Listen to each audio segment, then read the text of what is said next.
कि आने वाले 6 महीने के अंदर हम लोग और कोई काम नहीं होगा, आपको कैसे सलाखों के पीछे भेजा जाए यही हमारा काम होगा।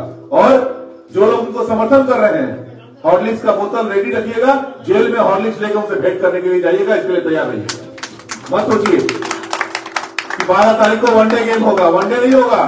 12 तारीख को आप वनडे खेलेंगे तो 12-13 तारीख से हम लोग टेस्ट मैच खेलना शुरू करेंगे और लंबे समय तक आपको खेलना पड़ेगा, लंबे समय तक खेलना पड़ेगा। जब से उसे प्रत्याशी बनाया गया, जब से चुनाव प्रचार में निकला है, तब से जगह जगह भारतीय जनता पार्टी का बैनर फाड़ देना, पोस्टर फाड़ देना, जो लोग भारतीय जनता पार्टी की ओर से काम कर रहे हैं उन्हें शारीरिक रूप से उनके ऊपर हमला करना, उनका मोबाइल तोड़ देना, महिलाओं को धमकी देना, ये सब कुछ चल रहा है। मैं केवल एक बात जो लोग ऐसा कर रहे हैं उन्हें याद दिलाना चाहूंगा कि 2 मई के बाद इसी तरह का हमला हर इलाके में पूरे बंगाल में हुआ था और जिन लोगों ने हमला किया था उन्होंने सोचा था कि हमारा कभी कुछ नहीं होगा, लेकिन आपने देखा कि हाईकोर्ट के निर्देश के बाद जिन लोगों ने लोगों की हत्याएं की थी, लोगों का घर जला दिया था, महिलाओं पर अत्याचार किया था, सीबीआई इंक्वायरी के बाद बहुत से लोग आज जेल में चले गए और तृणमूल कांग्रेस का कोई नेता उन्हें बचा नहीं पाया। आज भी वो जेल में सलाखों के पीछे। नगर निगम में 12 तारीख को चुनाव होगा 22 के बदले। हो सकता है उस दिन को कुछ लोग गुंडागर्दी कर लें, क्योंकि हमारे बच्चे तो बम गोली चलाना जानते नहीं और हम अपने बच्चों को बम गोली चलाना सिखाना भी नहीं चाहते। हमारे बच्चों की शक्ति तो कलम ही है और कलम के बल पर ही समाज बदलेंगे, वो चाहे उसमें जितना समय। 12 फरवरी ही हमारी जिंदगी का जीना है, इसी समाज में जीना है और जिन लोगों के बल पर आप लोग ये कर रहे हैं वो ही अंतिम शक्ति नहीं है और रास्ता खुला हुआ है। शायद 12 तारीख को यदि दादागिरी कर लें, आप जबरदस्ती कर लें, तो 12 तारीख के बाद 2 महीना लगे, 4 महीना लगे, 6 महीना लगे, हम लोग 12 तारीख को तो आपसे बम का मुकाबला बम से नहीं कर सकेंगे, गोली का मुकाबला गोली से नहीं कर सकेंगे, लेकिन 2 महीना लगे, 4 महीना लगे, 6 महीना लगे, चाहे जो आपके साथ हो, कितना भी पुलिस का बल आपके साथ हो, यदि आप अन्याय करेंगे, यदि कानून तोड़ेंगे, लोगों का जो लोकतांत्रिक अधिकार है वो छीनेंगे, तो न्यायिक व्यवस्था में भरोसा रखते हुए आपको भी कैसे सलाखों के पीछे भेजा जाए, इसकी व्यवस्था हम लोग जरूर करेंगे। ये आप लोग याद रखिएगा।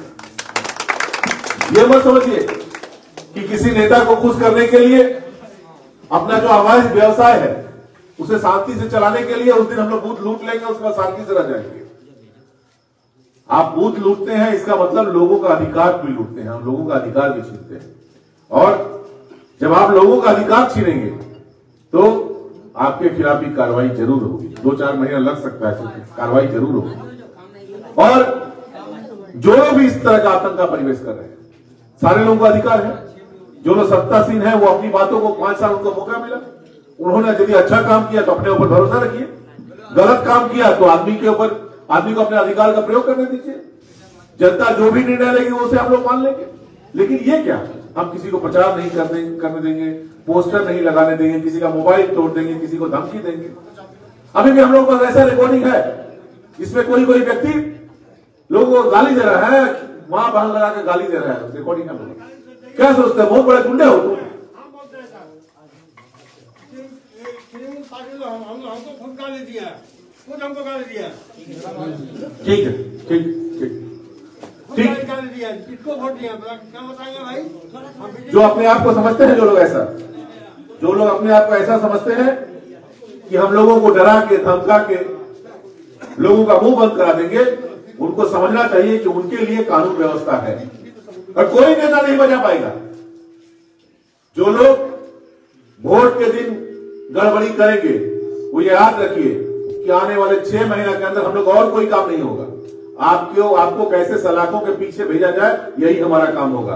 और जो लोग उनको समर्थन कर रहे हैं, हॉर्लिक्स का बोतल रेडी रखिएगा, जेल में हॉर्लिक्स लेकर उनसे भेंट करने के लिए जाइएगा, इसके लिए तैयार रहिएगा। मत सोचिए कि 12 तारीख को वनडे गेम होगा, वनडे नहीं होगा। 12 तारीख को आप वनडे खेलेंगे तो 12-13 तारीख से हम लोग टेस्ट मैच खेलना शुरू करेंगे और लंबे समय तक आपको खेलना पड़ेगा, लंबे समय तक खेलना पड़ेगा।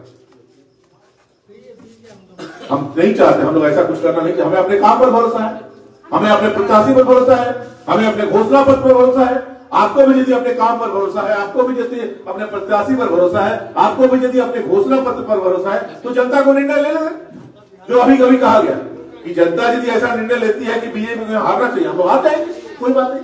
लेकिन जनता यदि मन बना चुकी है कि भारतीय जनता पार्टी को जिताना है तो जीतने दीजिए। फिर चुनाव कराने की जरूरत ही क्या है? यदि लोगों को वोट ही नहीं करने देंगे तो चुनाव क्यों करवा रहे हैं? इतना पैसा क्यों खर्च कर रहे हैं? एक नियम बना दीजिए। स्कूल में जो चुनाव होता था, पहले हर स्कूल में देखिए स्कूल का प्रेसिडेंट कौन बनेगा इसका चुनाव होता था। हार के डर से वो चुनाव बंद कर दिया आप लोगों ने। कॉलेज में गवर्निंग बॉडी का प्रेसिडेंट कौन होगा उसका चुनाव होता था, हारने के डर से वो चुनाव बंद कर दिया। अब कॉर्पोरेशन में भी आपको डर है कि आप हार जाएंगे तो ये चुनाव भी बंद कर दिया। कानून लगाइए कि ना कोई कॉर्पोरेशन में वोट नहीं होगा, राज्य सरकार से जिसको काउंसलर बनाया जाएगा वही बन जाएगा। वैसा कानून लेके चले आइए। सबका सब वोट तो आप लोगों ने बंद कर दिया। अब एक कॉर्पोरेशन का वोट बचा हुआ है उसे भी बंद कर देना चाहते हैं। जबरदस्ती मत जीतिए, बिना इसके नहीं रह सकते। बिना मलाई खाए रहने की आदत नहीं है आप लोग, हम लोग को मालूम है। और आपको मालूम है कि सब मलाई कॉर्पोरेशन में ही मिलता है। लेकिन कॉर्पोरेशन में जो मलाई है ना वो आपका कमाया हुआ मलाई नहीं है, जनता के टैक्स का पैसा है। वो मलाई आपको खाने हम लोग नहीं देंगे। वो मलाई जो है जनता की सेवा के लिए है, जनता की भलाई के लिए। बहुत ज्यादा कुछ हम लोग नहीं करना चाहेंगे। इस वार्ड की जो समस्याएं हैं, हम लोगों को ऐसे एक व्यक्ति की जरूरत थी जो इस वार्ड के लोगों की समस्याओं को सुने। यहाँ जो युवा साथी हो उसके लिए एक अच्छा उदाहरण प्रस्तुत करे। इसलिए आप लोगों ने देखा होगा कि जितना भी प्रार्थी हम लोगों ने दिया है उसमें शायद एक युवा प्रत्याशी, एक पढ़ा लिखा लड़का जो बगल यही काजी नजरुल यूनिवर्सिटी, इसमें जनरल सेक्रेटरी था, छात्र का नेता था, अभी भी पीएचडी कर रहा है, मास्टर डिग्री करेगा। ऐसे बच्चे को हम लोगों ने ये भेजा है। ये यदि यहाँ रहेगा तो बच्चों को पढ़ना लिखाना ही सिखाएगा, कभी किसी को बम गोली चलाना नहीं सिखाएगा। हाँ, ये सच बात है कि बम गोली कोई चलाएगा तो वहां से दूर हट जाएगा, क्योंकि हम लोग चाहते भी नहीं कि हमारे बच्चे ये सब सीखे। लेकिन लोकतंत्र में जीत कलम की ही होगी। लोकतंत्र में जीत कभी बम गोली की नहीं हो सकती। सामयिक आपको लग सकता है कि बम चला के, गोली चला के हम बूथ लूट करके कब्जा जमा लेंगे, लेकिन वही उस तरह से आप कॉर्पोरेशन पर कब्जा जमा सकते हैं। लोगों के दिल पर कभी कब्जा नहीं जमा सकते। लोगों के दिल पर तो वही राज करते हैं जो लोगों की बातों को सुनते हैं, लोगों को सम्मान करते हैं, लोगों को प्यार करते हैं। और ऐसा कैंडिडेट हम लोगों ने दिया है। मुझे उम्मीद है कि तृणमूल के जो नेता है वो लोकतंत्र की रक्षा के लिए, ये केवल आदर्श शर्मा के लिए नहीं, लोकतंत्र की रक्षा के लिए आने वाले 12 तारीख को हर बूथ में निष्पक्ष चुनाव हो और जनता को अपने प्रतिनिधि को चुनने का अधिकार दिया जाए।